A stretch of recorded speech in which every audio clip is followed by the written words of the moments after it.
Howdy folks, it is Diecastbuffet here again, and welcome back to another next-gen NASCAR Diecast review. Today we have a Austin Cindric discount tire Ford Mustang. This is the first time I've ever reviewed one of the Ford Mustang diecasts, and this is the Daytona 500 paint scheme. Now, it's not the raced version, but this is the Daytona 500 paint scheme. I do see a little bit of a oopsie-doo right there on the wheel from the chrome alloy paint, but regardless, let's go ahead and check it out. Alrighty, folks, we're right out of the good old box and check out this awesome diecast. So this is the first time I've ever had a next-gen Ford Mustang diecast in my hands, and I gotta say, man, this is a really, really cool piece. Now, I do see some few quality oopsie-doos here, like on the quarter panel or of the spoiler. We did touch on the wheel paint right there, and it appears that perhaps the chassis is a little bit raised up on the right side, but regardless, man, this is the next-gen Ford Mustang. I love the wheels. I love the way the wheels feel just grabbing them. You can actually feel the spokes. It just, I don't know, it's just a texture to it. It really reminds you of the Hot Wheels diecast. And I mean that in a good way. You know, like some people have compared the next-gen cars to the Hot Wheels diecast with the flat under tray. But in my honest opinion, I think that more is a compliment. I always love the Hot Wheels stuff. So anyways, let's go ahead and dive into this diecast here, guys. And of course, I picked this one up over there at Circle B Diecast. And if you want to get a discount on shipping, pun intended, you can use the promo code Diecastbuffet for any orders $30 or more. You'll save on shipping. Link down below to that, guys. Check it out if you want to.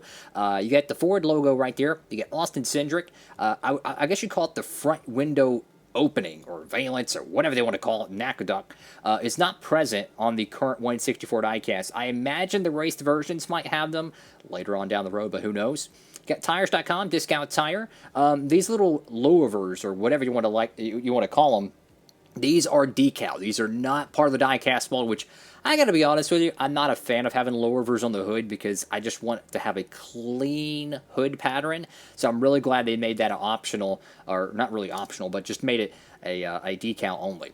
So at the front of this diecast, man, and just look at that. I mean, I don't know about you, but the way these front ends look on the Ford Mustangs, it reminds me so much of the Gen 4 cars. Just the way the windows are so sloped back. You have a very flat, you know, sweeping kind of a front windshield. That looks just like a Gen 4 car. And then you have the front valence, which I think the right side's a little bit more raised up, but it just, I don't know, it just really gives me the stagger effect of the Aero Wars that we had back in the 2000s. So you got Pennzoil Ford, got the Ford Pony right there. Got the number 2, Sudoku. Whether here to the left side or right side, if you will. Depends what side of the car you're looking at. You got the Sunoco decal again. So this is a very, very basic paint scheme. I'll be honest with you. Out of all the next-gen cars, this is probably one of the weaker paint schemes because, I don't know, it's just, it's a cool-looking car, but we've seen it so much with Brad Keselowski. I just kind of wish they would have spiced it up a little bit. But regardless, he won a Daytona 500 with it. And I'll even throw this out there. I'm a super humble person, so I take no credit for it, but I picked Austin Cindric to win the Daytona 500. Somehow, someway, God told me to pick Austin Cindric to win the 500. If you want proof, go check my Instagram and go to the Daytona 500 day, which was somewhere in February. I picked Cindric to get his first career win at the Daytona 500. Sure enough, he freaking won it. I take no credit for it, but it was pretty cool. So you got Austin Cindric right there. That name banner's a little bit screwed up. You got discount tire. I'll say it once, I'll say it again. If it was up to me, I would leave the numbers in the middle. That's just my honest opinion. Get Menards, Freightliner. We got more. Austin Cindric and Penske Diecast. We got all these cool cars over here. So we got plenty more in studio for you guys. Got Auto Trader right there. I got the American Ethanol decal. I got Goodyear Cup Series. Now, the wheels have been kind of an interesting point of topic. You can see a little bit of that silver style paint. Now, I believe the true color of these wheels is like an aluminum alloy or whatnot. But I gotta be honest with you, dude. Just look at the car from this angle. Does that not remind you of like a Need for Speed Mustang? I mean, think about it. You got the aero kit, you got your spoiler, you got your ground effects, you got chrome BBS wheels, which is very synonymous with sports cars and street racing. I'm telling you, man, the Ford Mustangs are absolutely beautiful. I mean, just look at it from that angle. To me, it screams a 2010s or 2000s Mustang with ground effects. Looks fantastic. If you're just tuning into your first Next Gen Diecast review, thank you for watching for one. But I'd like to show some of the details in these cars.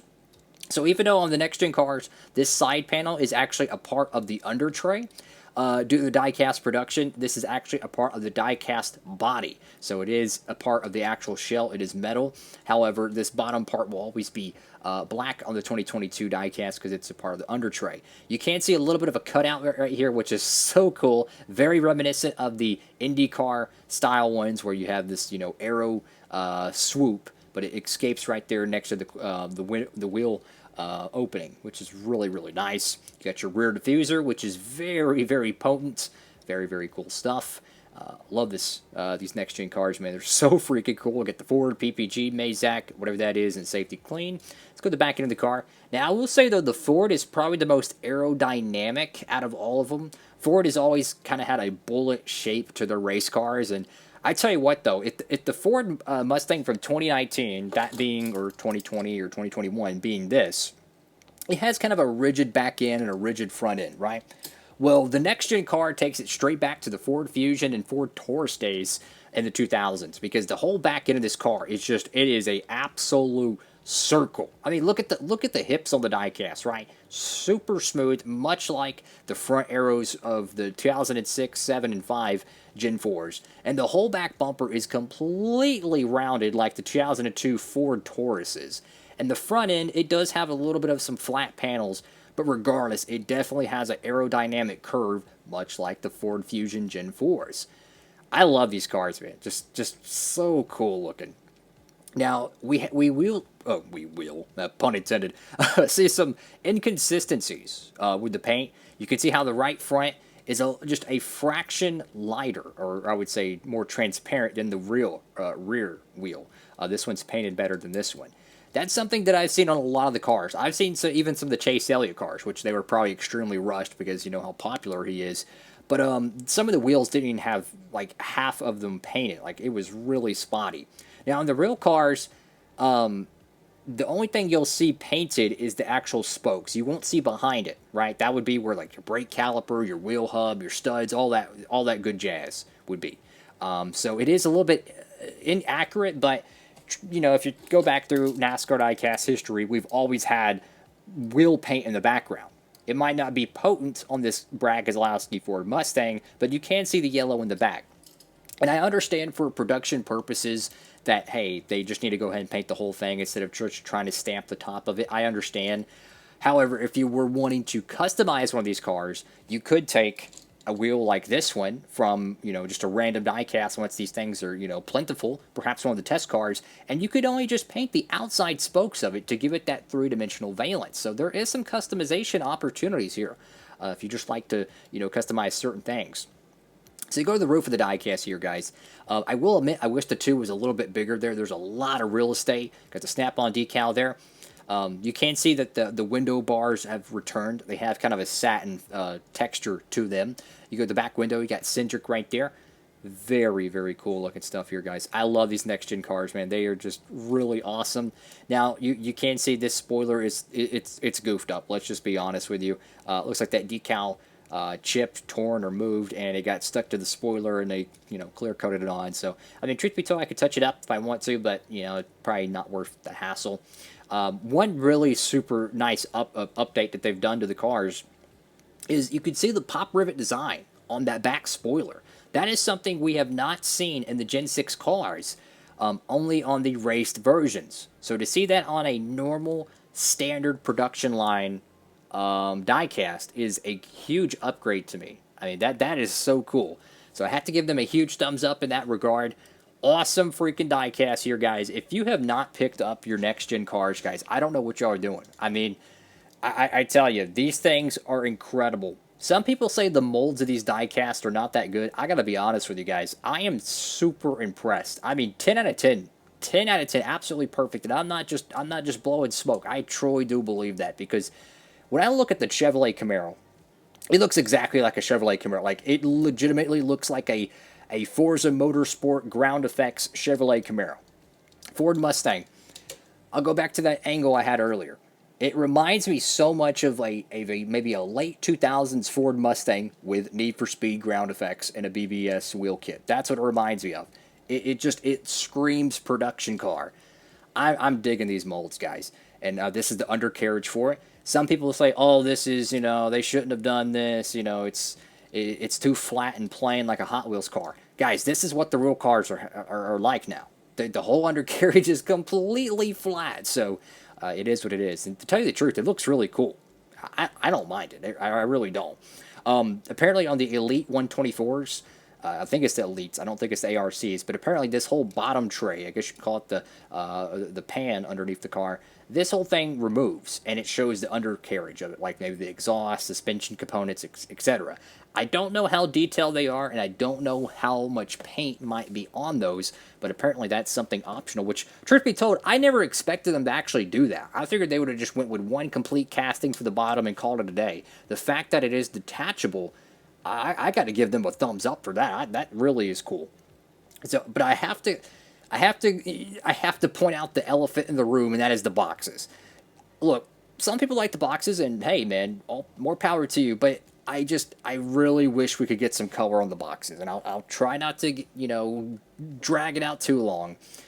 But in 2021, we have much more colorful boxes. Sometimes you have green, blue, red, X, Y, and Z, depending on the driver, team, and perhaps the paint scheme.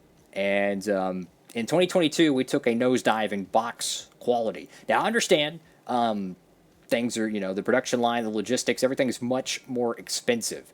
So my theory would be, glass half full would be, it's either they reduce the quality of the diecast or they reduce the quality of the box to keep the same price points. Because, I mean, you think about everywhere else, everything's going on up, right? So if it's, hey, we sacrifice the quality of the boxes or we sacrifice the quality of the diecast, which 95%, 99% of people actually buy these things for is the diecast. So my honest opinion, it's the right move to do for the current situation all the logistics are in. But I do wish down the road we can get some color back in the boxes because I love a good presentation. But regardless, I do think they made the right decision. Instead of trying to sacrifice the quality of these cars, just cut the costs on the cardboard boxes and still offer the people a competitive price. That's basically, I think that's the smartest decision, and I think that, I think that's going to make more people happier than not. But I love this diecast, man. Just the Ford Mustang next-gen molds are so cool, dude.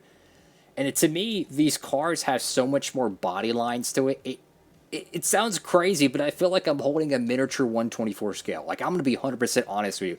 The body lines, the way the windows wrap around, the curvatures. I'm so used to the flat, Gen 6 or the Gen 5 body panels. And to see one of these cars, it really reminds me of like a Hot Wheels IMSA, diecast, but like a high quality one, not the 99-cent ones, like the $5 or $6 or $7 ones. Incredible stuff, guys. Thank you all so much for watching the video. If you can, please give it a huge thumbs up. Make sure to pick up your next gen diecast. These things are absolutely incredible, man. You got to get one of these things. Thank you all so much for watching. Have a great one. Diecast Buffet signing off.